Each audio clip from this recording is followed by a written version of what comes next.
4월 30일 금요일.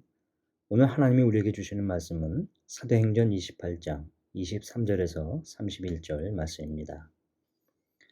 그들이 날짜를 정하고 그가 유숙하는 집에 많이 오니 바울이 아침부터 저녁까지 강론하여 하나님의 나라를 증언하고 모세의 율법과 선지자의 말을 가지고 예수에 대하여 권하더라.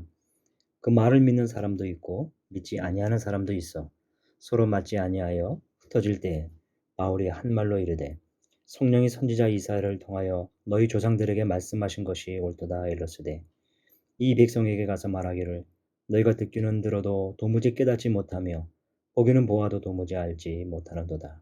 이 백성들의 마음이 우둔하여져서 그 귀로는 둔하게 듣고 그 눈은 감았으니 이는 눈으로 보고 귀로 듣고 마음으로 깨달아 돌아오면 내가 고쳐줄까 함이라 하였으니 그런즉 하나님의 이 구원이 이방인에게로 보내어진 줄을 알라.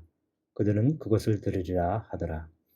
바울이 온 이태를 자기 셋집에 머물면서 자기에게 오는 사람을 다 영접하고 하나님의 나라를 전파하며 주 예수 그리스도에 관한 모든 것을 담대하게 거침없이 가르치더라. 오늘 본문을 통해 담대하게 거침없이 가르치더라 라고 하는 제목으로 은혜를 나누고자 합니다. 드디어 사도행전의 마지막 부분입니다. 올해 1월부터 시작된 사도행전을 지난 4개월 동안 묵상해 왔습니다. 오늘이 사도행전의 마지막 묵상이 되겠습니다. 오늘 본문은 어쩌면 사도행전 전체를 마무리해 주는 것 같습니다. 주님의 부활과 승천 이후 예루살렘 마가의 다락방에 모여 기도하던 제자들에게 임하신 성령께서 사도들과 일곱 집사를 통해 예수 그리스도로 인한 구원사를 밝혀주셨습니다. 특별히 베드로를 통해 한 번의 설교를 통해 3,000명이 죽게 돌아오는 역사를 보여주셨습니다. 이것이 예루살렘 교회의 큰 부흥의 원동력이 되었습니다.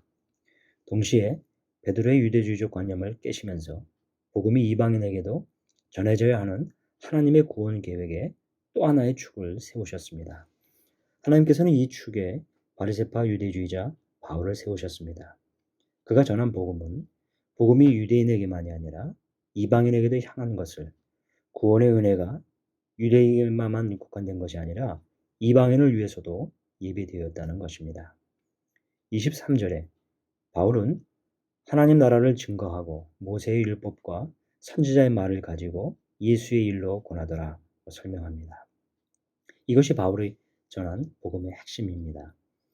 바울은 구약에 정통했습니다. 바리새파의 계보를 이어 구약사와 율법과 계율, 특히 메시아 간에 대해서 깊이 교육을 받았습니다. 그러나 그가 예수를 만난 후 메시아를 새로운 관점에서 이해하게 되었습니다. 예수 그리스도를 통해 하나님 나라의 복음을 재조명하였던 것입니다. 바울이 전한 복음이 중요한 이유입니다. 그런데 24절은 이렇게 언급합니다. 그 말을 믿는 사람도 있고 믿지 아니하는 사람도 있어.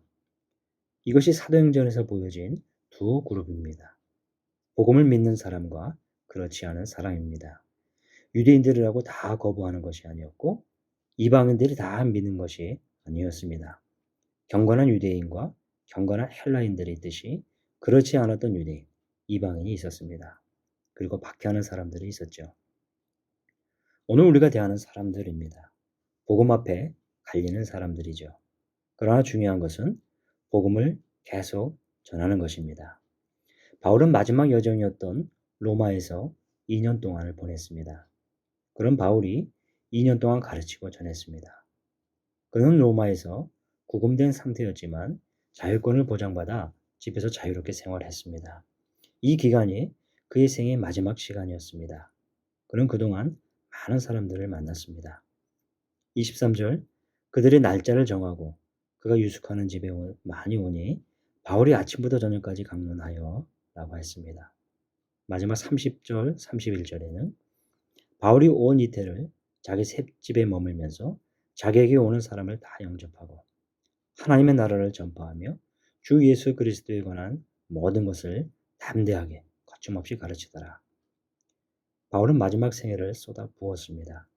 노후에 그의 생애를 요약해 줍니다. 그의 평생 담아왔던 복음을 전하는 것이었습니다. 사랑하는 성도 여러분, 오늘 본문을 묵상하며 드는 마음입니다. 여러분, 여러분의 생의 마지막을 쏟아붓고 계십니까? 여러분이 아침부터 저녁까지 담대하고 사람들이 금하지 못할 정도로 쏟아붓고 계신 것이 있습니까? 저는 그동안 사도행전을 묵상해 오면서 성도들의 삶, 우리 교회의 모습을 그려보게 되었습니다. 살아있고 생명력이 있는 말씀을 붙드는 교회, 온 성도가 기도에 힘쓰는 교회, 복음이 성도들의 삶 속에 깊이 스며 있고 뜨거운 열정으로 가득한 교회, 하나님 나라를 담대하게 그리고 거침없이 가르치며 전하는 교회의 모습입니다. 교회 안에서 풍성하게 말씀을 공부하고 함께 말씀과 삶을 나누며 뜨거워지는 공동체입니다. 누가 시켜서가 아닙니다. 이러한 말씀과 삶을 나가서도 전하는 교회. 이것은 그냥 개인이 아닙니다. 공동체입니다. 에베소 교회가 그랬고 빌립보 교회가 그랬습니다. 연희교회에서는 어떨까요? 하나님께서 지난 시간 동안 사도행전에서 보여주신 교회 공동체의 모습입니다. 복음을 담대하게 전하는 삶은 단순히 개인적인 면이 아닙니다. 공동체의 영향력에 있습니다. 복음의 역량이 있는 성도, 복음의 충만함으로 가득한 교회. 연희교회가 그런 교회 공동체로 서기를 소망합니다. 마지막 생애를 교회와 복음을 위해 쏟아붓는 그런 성도로 서게 되시기를 소망합니다. 기도하겠습니다. 하나님 아버지, 복음으로 충만한 교회가 되게 하여 주시옵소서. 우리 지역에서 세상 사람들이 감당하지 못하는 교회가 되게 하여 주옵소서. 그리고 그에 합당한 성도가 되게 해 주시옵소서. 저희들의 남은 생애를 복음을 위해 헌신하는 삶으로 살게 하여 주옵소서.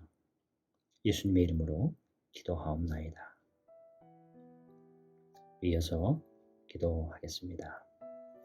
우리 말씀을 기억하면서 복음으로 충만한 교회가 되게 하옵소서. 복음에 합당하고 복음을 위해 헌신하는 성도가 되게 하옵소서. 나라와 민족과 교회를 위해서 기도하기를 원합니다.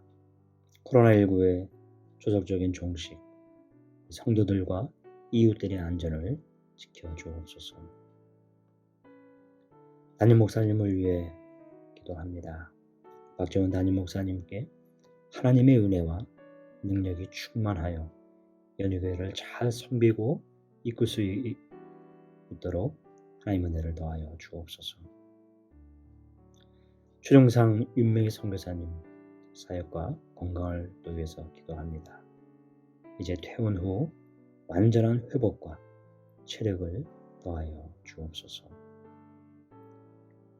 우리 이시훈 어린이의 모야모야가 이 병이 속히 치료되고 완전히 회복될 수 있기를 기도합니다.